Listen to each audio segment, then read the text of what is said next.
Hello friends, Gautami பேசுகிறேங்க. எல்லோரும் எப்படி இருக்கிறீங்க? வீடியோ போட்டு ரொம்ப நாள் ஆச்சுங்க. இடையில வேலை, அதனால் போட முடியலைங்க. சரி, இன்றைக்கி ஒரு வீடியோவாவது போடலாம் அப்படின்ட்டுங்க. கம்பு போட்டிருந்தாங்க நாங்கள் மாட்டுக்கு. அது நல்லா விளைஞ்சி நின்றுதுங்க. சரி, தண்ணி ஊட்டிகிட்டு இருந்தாங்களா, சரி அப்படியே ஒரு வீடியோ எடுக்கலாம் அப்படின்ட்டுங்க. பார்க்க அவ்வளோ ஆசையாக இருந்துச்சுங்க. குருவியெல்லாம் வந்து இந்த பறவைகள்லாம் வந்து உட்காந்து சாப்பிட்டு இருந்ததுங்க. சிட்டுக்குருவி, அணில் இதெல்லாம் வந்து அப்பப்போ வந்து சாப்பிட்டு போயிருங்க. நாங்கள் மாட்டுக்காக போடுவோங்க. நாங்கள் இது வந்து விளைய வச்சு விற்கிறக்காக இல்லைங்க. எப்போவுமே நாங்கள் கம்புன்னு போட்டாவே இது மாட்டுக்கு அறுத்து போடுறக்கு. நம்ம ஒரு சைடு அறுக்கும்போது என்னென்னா ஒரு சைடு விளைஞ்சிருங்க நல்லா. இப்போ அது அப்படி விளைஞ்சது இதெல்லாம் வந்துட்டுங்க நல்லா பெரிய பெரிய கரு தான் நிற்கிது பாருங்க. நல்லா அந்த பால் ஏறிடுச்சு. ஒரு சிலது விளைஞ்சிருச்சுங்க. இன்னொரு 2-3 நாளைக்கு 4-5 நாளைக்கு அறுத்தோம்னா அறுத்துருவாங்க. அதுக்குள்ளே இந்த குருவியெல்லாம் வந்து சாப்பிட்டுக்குங்க.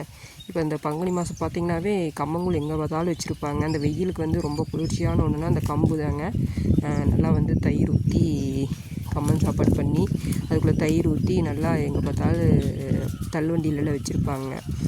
உடம்புக்கு ரொம்ப அவ்வளோ நல்லதுங்க. இது வந்துட்டு வெய்ய காலங்களில் அதிகமாக இதாக சாப்பிடுவோம். கோவிலெலாம் பார்த்திங்கன்னா அந்த கம்மங்கூழ்லாம் ஊற்றுவாங்க.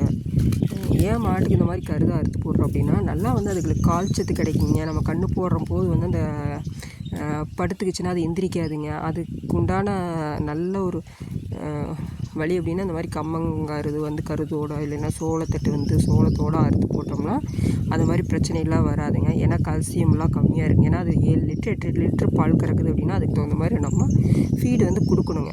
அதனால் நாங்கள் இதெல்லாம் பண்ணுவோங்க. இந்த மாதிரி கம்மங்கருது சோளக்கருதெல்லாம் போடுவோங்க. தேங்க்யூ.